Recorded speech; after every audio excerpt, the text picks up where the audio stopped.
Hey Paradise lovers, it's Francesca here in another chapter from Toys of Paradise. Today I'm going to take you through an amazing magical journey showing you how to make my awesome origami bunny. This tutorial is very special because it's made in honor of my pet bunny rabbit Buster. And I thought of this because it's January and we bought him by this time of year as a baby on 2016. So to me it's like he would be having a second birthday, and I thought let's give him a present. So let's begin our journey with the things you'll need to make it. To make my awesome origami bunny, you'll need a sheet of plain A4 pastel colored paper of a color of your choice. I got mine from this drawing pad. You can get one of these, as I said last time, at any grocery store or any local shop that is nearest to you. Some scissors, a ruler, a rubber, a pencil, very sharpened, and if not, use the pencil sharpener over there. And as last time, 2 very skillful hands. This time we start with our sheet of pastel colored paper, and using a pencil and a ruler we're going to measure, and we're going to cut it exactly to the half point and fold it. So that's from 1 to 15, that's 15 right there. So let's write a 15 right there. Then from one end to the other here, we have another 15 centimeters. So let's write 15 right there. And from 0 here to the right end of the paper we have about 1 centimeter left, so that's 16 centimeters. So the exact half is by 15. We fold the first 15, meaning 15 at 16, this paper has 31 centimeters. So what we're gonna do is fold by half, and then grab your scissors there and try to cut just on the line. So like so.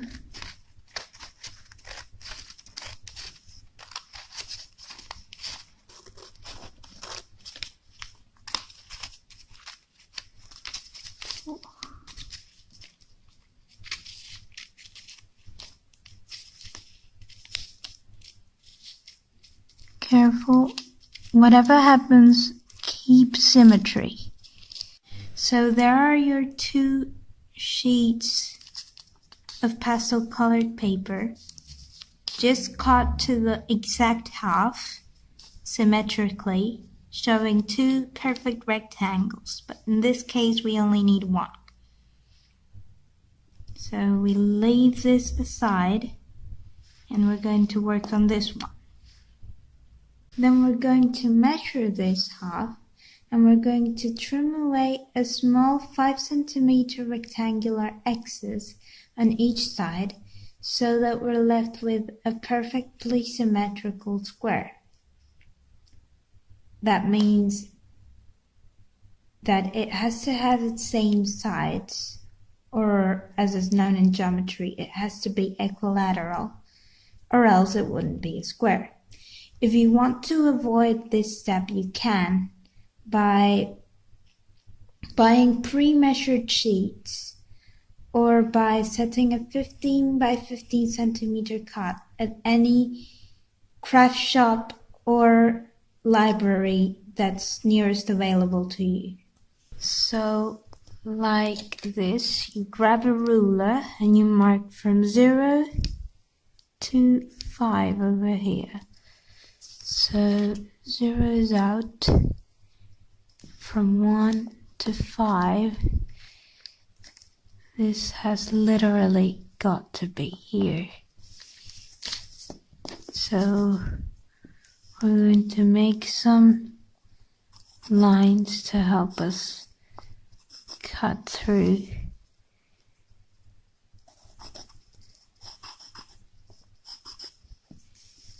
And then we're going to do the exact same thing on the other side, counting from 1 to 15 because it has to be 15 centimeters wide, preferably. Technically, it could be any length as long as it's equilateral.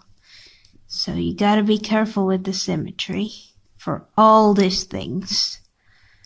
And what we're gonna do next is just a line to help us cut through the X's. And then from there to there, there's just 4 centimeters away. Another way you can do this is by simply grabbing your ruler and pointing 5 centimeters outward, turning it around, pointing 5 centimeters outward, see? Until it gives you 5 centimeters on the paper, and the same on the other side. But these lines are just for reference to cut. So we're going to cut, hands, fingers crossed, hands on paper, fingers crossed. It should be symmetrical. So cut, as always, beside but not touching it, because the lines are a limit. And again, beside it, but not touching it, because the line is our limit. We're not supposed to touch the limits. It gives you a small rectangle in my case, so trim it a little further, just by eye, a little rectangle there, so you get, it's just in order to get a perfect square. So you do that. You don't necessarily always have to use the ruler, knowing your measurements roughly well enough and having a good pulse. So there we go. There's a square. And these 2 bits, we don't need them any longer. We're going to work on this thing. And that's the first step. You can avoid it, but yeah, that's pretty much how we're going to start.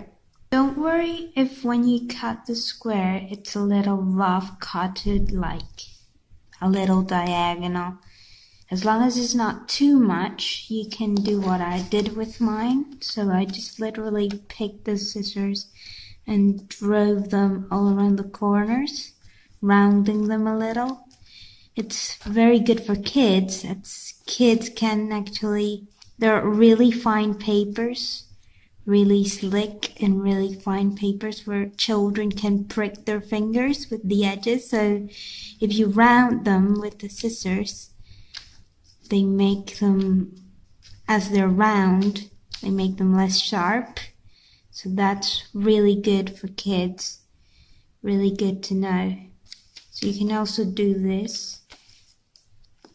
And I'm going to take you through the next steps. Hopefully this would come around nicely.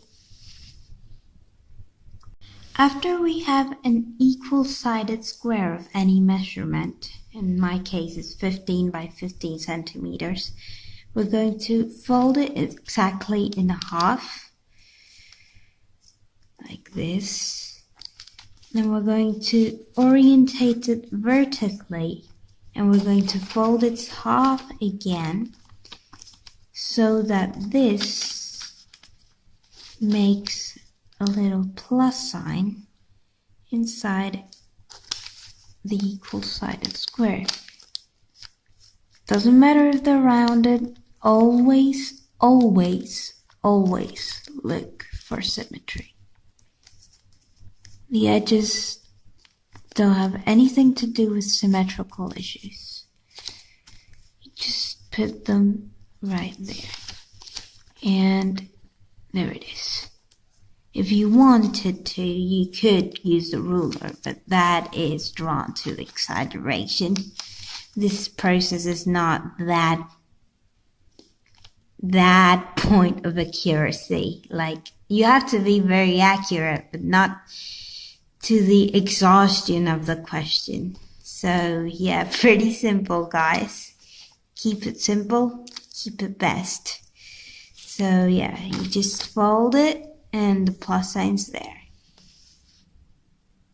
Once we have our folded plus sign, what we're going to do is use it as a guide to fold each of the sides of the square to one of the sides of the plus sign. So like that, so that we get two rectangular tabs. And then we're going to do the very same thing, unfolding it on the vertical orientation. So turn it around and do the very same thing on the vertical orientation of the paper, so that when you unfold it, we have what in maths is called a Cartesian plane. Now, for those of you who don't remember, a Cartesian plane is just a graph that we use in mathematics to locate coordinates.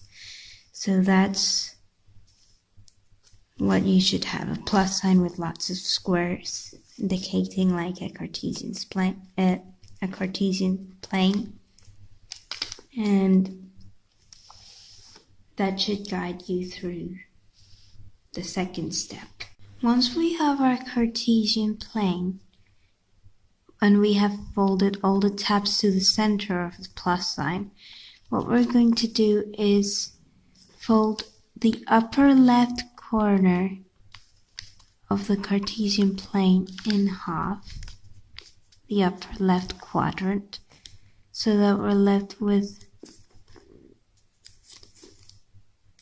one right angle triangle and 3 quadrants. And then we're going to do the exact same thing for the upper right quadrant, so that leaves us with 2 right angle triangles and 2 quadrants.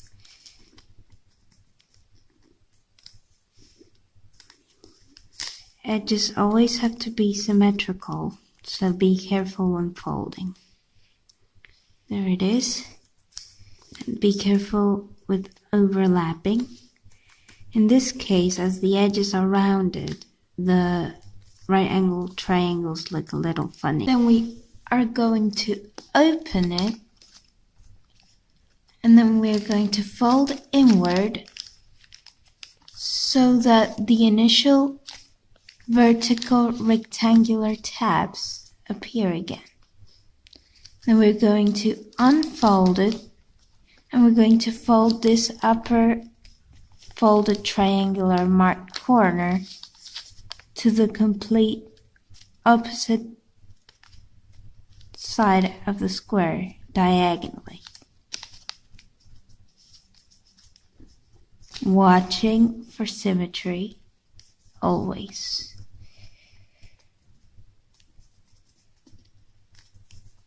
And we unfold, and we do the same on the other side.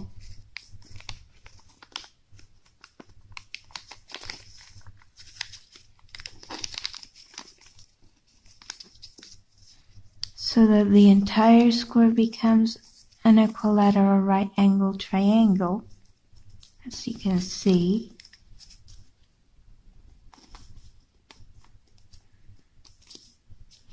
And then we unfold it, and we should have a plus sign and a cross sign inside the square. So So this, and then the cross sign. See? So they're a plus sign and a cross sign. A bit like the Great Britain's flag, if you use your imagination. Here and here, the Union Jack in yellow. Then we're going to take two sides of our square and we're going to fold them inward to make the two rectangle tab shape again, like this. Careful with symmetry, remember. And then we're going to pick two of the upper corners that we folded from the Cartesian plane, and we're going to make two right angle triangles. Then we're going to fold two sides inward so that we make sort of a diamond shape with those two right angle triangles.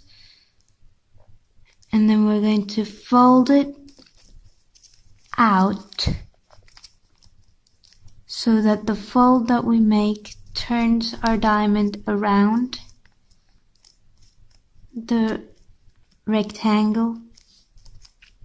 This would be the head of our bunny with the ears. Doesn't matter if it's a little wonky, as long as it's not too much. Like that, see? The head of the bunny. And the ears. Great.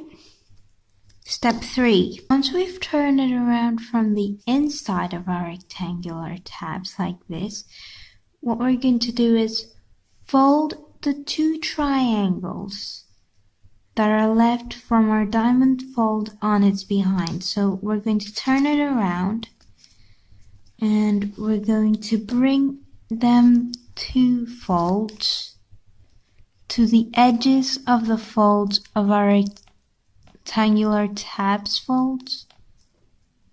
So what we have is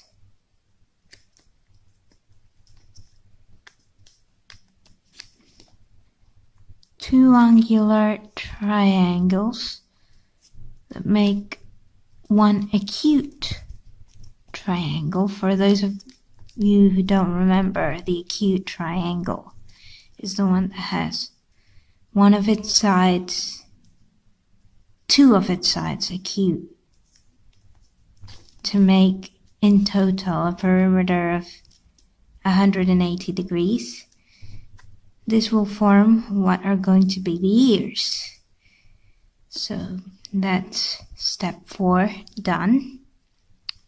Once we have sort of ear shapes at the top of our rectangle tabs, like this, what we're going to do is turn them around with a fold so that we mark the place of what is going to be the head of our bunny. Like this. See? Here's the head of our little bunny. Do you see it coming together? It's like a sort of a diamond on two rectangle tabs, weirdly put together. Yeah, that's it. That's step 5 done. Then we're going to fold the bottom tip of our diamond ear to make sort of a mouth shape. So just fold the tip like this. See, it was this way, we fold it that way. We fold it completely downward. And once we have this in place, what we're gonna do is fold a rectangle shape in half. so that the two rectangle tabs are set apart from each other to make what would be the body of our bunny in the future. So that's how you proceed. You're going to see it come together a lot clearer soon. This is what we should have. That's step 6 done. Then, as we see the head of our bunny, we take our thumb and index fingers to sort of pinch it to lift it up. And as we make the final folds for the head to be in place, see?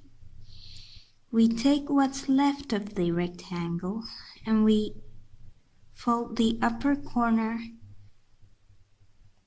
the upper right corner to the bottom corner of the head to make sort of the square that would be the defined body of our bunny at the end.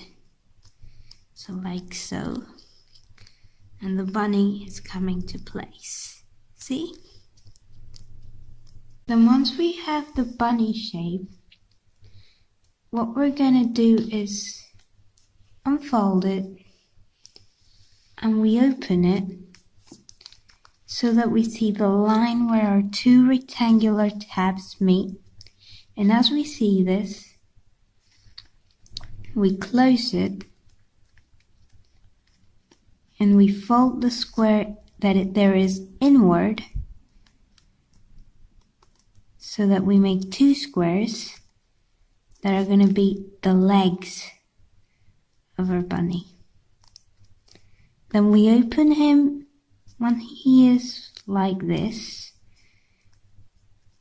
We open him by the legs, and as we see two squares that are the feet, we're going to define them. Then we fold just where the line meets the two squares.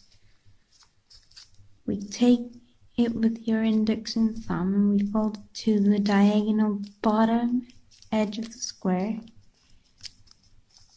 And then we do the same on the other side, so like this.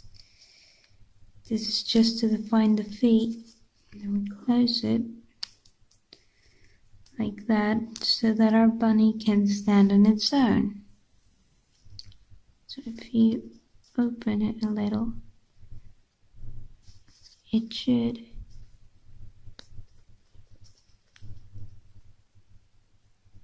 stand on its own, see? And that's state 7 and 8 done. Then this is good enough as it is, but we could enhance it by making some details. For the details, we are first going to make his tail to tuck this bit under, see? That requires opening his legs like this and sort of folding in a tip triangle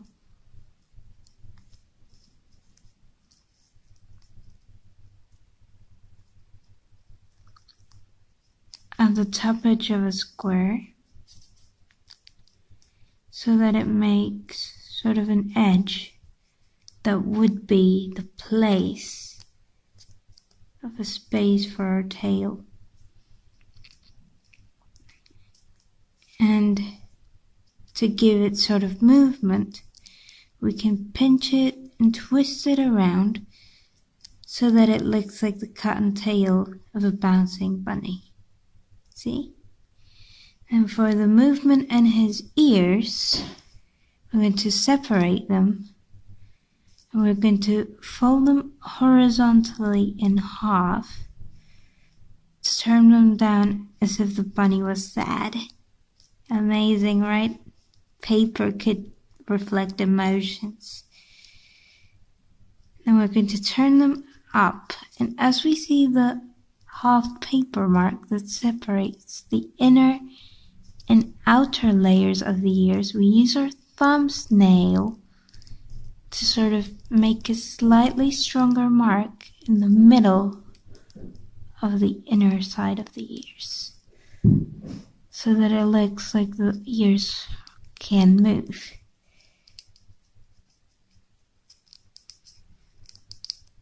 There we go. And a little there.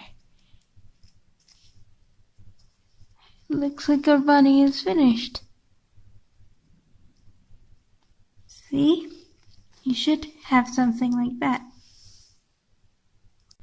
For more finishing touches, you can also grab a pencil or a marker, and you can paint 2 little dots on his head at the upper corners to make the eyes.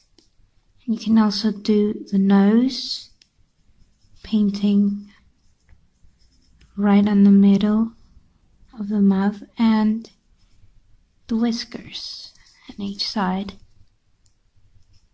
for further detail. But this step is optional. Well, finally our bunny is ready to hop around the fields. And that's it for today, guys. Hope that you've enjoyed making a replica of my cute bunny rabbit Buster. I'm sure that if he could speak, he would say that he's extremely delighted with you all watching every week, and he would love to see you all making copies of him on paper. So, yeah, that's it. And there are our 5 little bunnies hopping around the field. Don't forget that I'll be donating every repeated sample as well as every repeated collectible that I have of my toys. And feel free to post any comments for me to make new origami videos or other episodes of any kind related to toys, of course. And don't forget to join me, Molly, and Toby next Friday for more on Toys of Paradise. Bye, guys! Don't forget to like with the thumbs up button down below, which is here. Comment in the box below for more feedback in future videos, here. And also subscribe here for more Paradise Fridays on Toys of Paradise.